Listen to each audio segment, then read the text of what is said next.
और आइए पहली बड़ी खबर की ओर आपको लिए चलते हैं। गाजा में इजराइल और हमास के बीच शांति डील के बाद युद्ध तो रुक गया है, लेकिन तनाव और अनिश्चितता का माहौल बना हुआ है।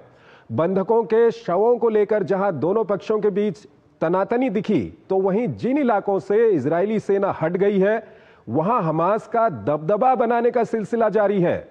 हमास के क्रूर रवैये को देखकर अमेरिकी राष्ट्रपति डोनाल्ड ट्रंप और इजरायली पीएम नेतन्याहू को नई चेतावनी जारी करनी पड़ी है। देखिए एक रिपोर्ट, फिर इस पर अपने विशेषज्ञ मेहमान के साथ हम चर्चा करेंगे। इजराइल और हमास के बीच संघर्ष विराम तो कायम है, लेकिन मारे गए बंधकों के अवशेषों की वापसी को लेकर तनाव बना हुआ है। इजराइल की शवों की शीघ्र वापसी न होने पर गाजा जाने वाली सहायता को सीमित करने की धमकी के बाद हमास ने मंगलवार देर रात 4 शव और सौंप दिए। हालांकि आईडीएफ का कहना है कि एक शव की पहचान किसी बंधक से नहीं हो पाई है। गाजा शांति समझौते की शर्तों के तहत 28 मृत बंधकों के अवशेष इजराइल को सौंपने हैं, जिनमें से अब तक 7 सौंप दिए गए हैं। हमास ने मामले की जांच करने का भरोसा दिलाया है। हमास के इस कदम के बाद बुधवार की सुबह गाजा में सहायता पहुंचाने के लिए रफा क्रॉसिंग को खोल देने की घोषणा की गई थी, लेकिन बाद में बताया गया कि इसे आज नहीं खोला जा रहा है और बाद में तारीखों का ऐलान किया जाएगा। इजराइल ने कहा है कि इसे सिर्फ गाजा के लोगों के प्रवेश और निकासी के लिए खोलने की तैयारी चल रही है। इससे पहले इजराइल ने कहा था कि शवों की वापसी में जल्दी नहीं किए जाने पर रफा क्रॉसिंग को बंद रखा जाएगा। समझौते के तहत प्रतिदिन करीब 600 सहायता ट्रकों को गाजा में प्रवेश करना है।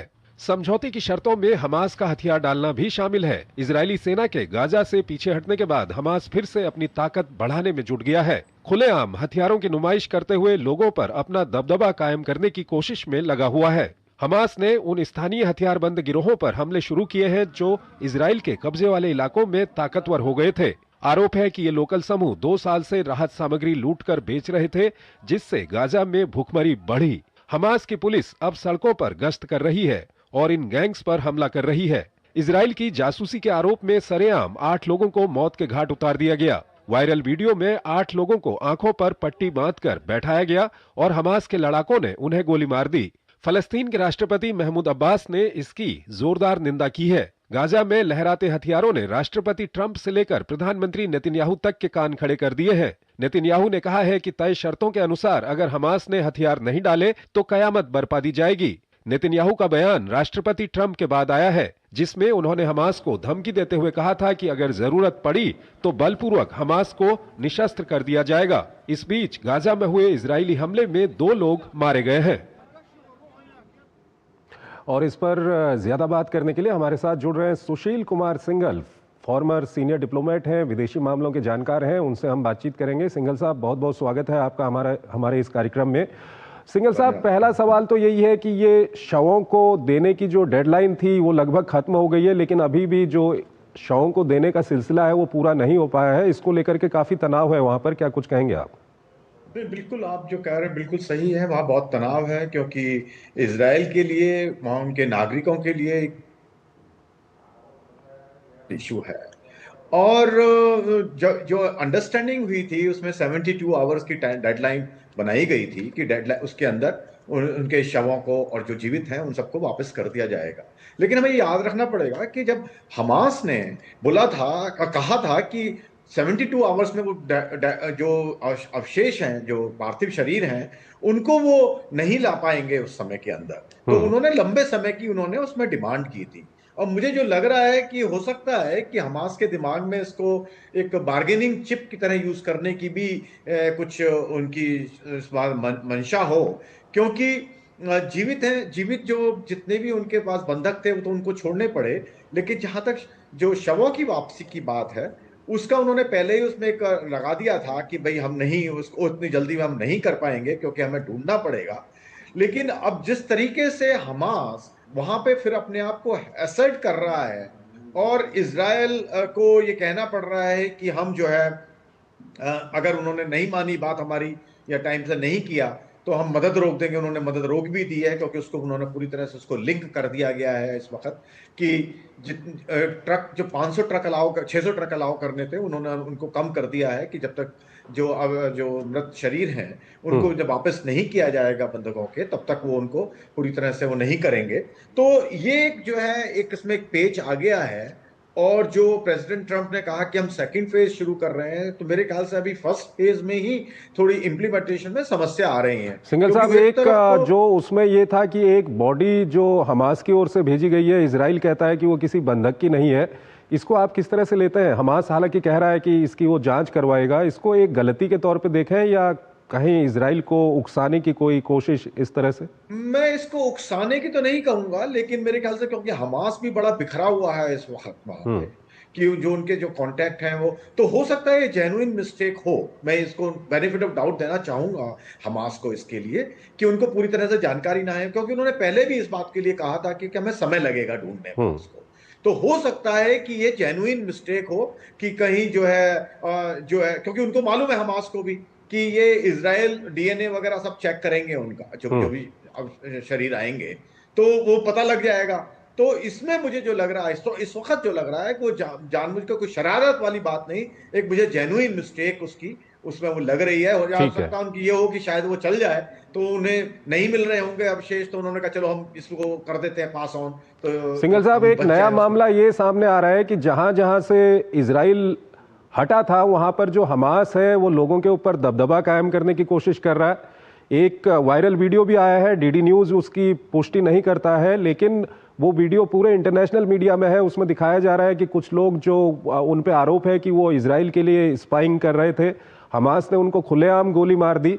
और उसके बाद ट्रंप को भी, नेतन्याहू को भी चेतावनी देनी पड़ी कि हमास को डिसआर्म करना पड़ेगा, चाहे वो करवाना पड़े या वो खुद कर ले।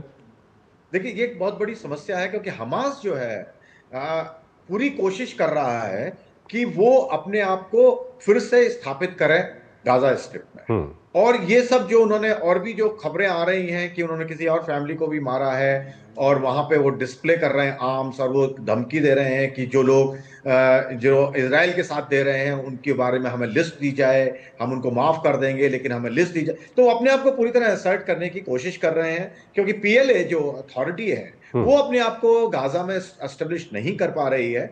और ये मुझे जो लग रहा है, इसमें ये बहुत बड़ी समस्या मुझे आगे दिख रही है, क्योंकि हमास इतने आराम से अपने आप को खत्म नहीं करेगा, हथियार अपने आप नहीं डालेगा, क्योंकि और वो शुरू से ही इस बात को कहते भी आ रहे हैं। अब अनाउंस कर रहे हैं प्रेसिडेंट ट्रंप कि हम सेकंड फेज पर आ गए हैं, लेकिन अभी उस पर डिस्कशन चल रहा है, क्योंकि उनके जो नेगोशिएटर हैं वो खुद कह रहे हैं कि हमारी इस बारे में बातचीत चल रही है। हम्म। लेकिन जो हमास का रुख है, जिस तरह से अभी आप बताया कि जो अपने आप को वो असर्ट कर रहे हैं, मुझे लगता है कि ये बहुत लंबी इसमें जो है नेगोशिएशन होगा, और ये आसानी से, मेरे ख्याल से ये आराम से नहीं निपटेगा। उनको कुछ ना कुछ तो उनको करना पड़ेगा, मेरे ख्याल से, जहां तक मेरा अपना विचार है, हम्म। कि इजराइल और अमेरिका को, या जो कतार जो उनके साथ, और या इजिप्ट, वो हमास को कुछ ना कुछ रोल देना पड़ेगा। उन्हें पूरी तरह से नस्तनाबूद मेरे ख्याल से करना बहुत मुश्किल होगा मेरे विचार यहाँ पे एक सवाल ये भी आता है कि जो पैलेस्टाइन अथॉरिटी है वो कहीं ना कहीं हमास के इस तरह के काम की निंदा कर रही है, और हमास अगर गाजा के लोगों पे दबदबा कायम करने की फिर कोशिश कर रहा है, तो इसका मतलब कहीं ये भी माना जाए कि गाजा के लोग भी अब काफी परेशान हो चुके हैं ये जो कुछ भी चल रहा है वहां पर इससे। बिल्कुल। देखिए, गाजा में जो लोग बाग, जो जनता, जो आम आदमी रह रहा है, वो तो परेशान है ही है, क्योंकि हमास, उनके लड़ाके जरूर वहां पे है, लेकिन उनकी लीडरशिप तो आराम से वो कतार में बैठी हुई है, या और दूसरे देशों में बैठी हुई है, तो उनको तो इनकन्वीनियंस नहीं हो रही है। इनकन्वीनियंस या जो खतरा है या जो भुखमरी जो है, वो तो आम आदमी वहां का झेल रहा है। तो वो तो बिल्कुल नहीं चाहते, कि वो चाहते हैं अमन, क्योंकि आम आदमी हमेशा अमन चाहता है ना, खाने के लिए उसको चाहता है कि भाई खाना मिले, मेडिकल हेल्प मिले। और वहां तो घर भी वहां तो जो है, लोगों के घर भी खत्म हो गए हैं, क्योंकि इतना जहां पर डिस्ट्रक्शन हुआ है। तो आम आदमी मेरे ख्याल से उसके फेवर में नहीं है, लेकिन हमास क्योंकि पावर है वो, और पैलेस्टाइन अथॉरिटी अपने आप को असर्ट नहीं कर पा रही है, केवल उन्होंने निंदा की है, लेकिन ऑन ग्राउंड वो क्या कर रहे हैं। तो हमास इस बात का फायदा उठा रहा है, क्योंकि इजराइल फोर्सेस पीछे हट गई हैं, और हमास को मौका मिल रहा है, क्योंकि कोई और उनका जो है कंपटीटर नहीं है। तो ये जो कुछ भी चल रहा है ये सेकंड फेज के लिए कितनी बड़ी चुनौती है?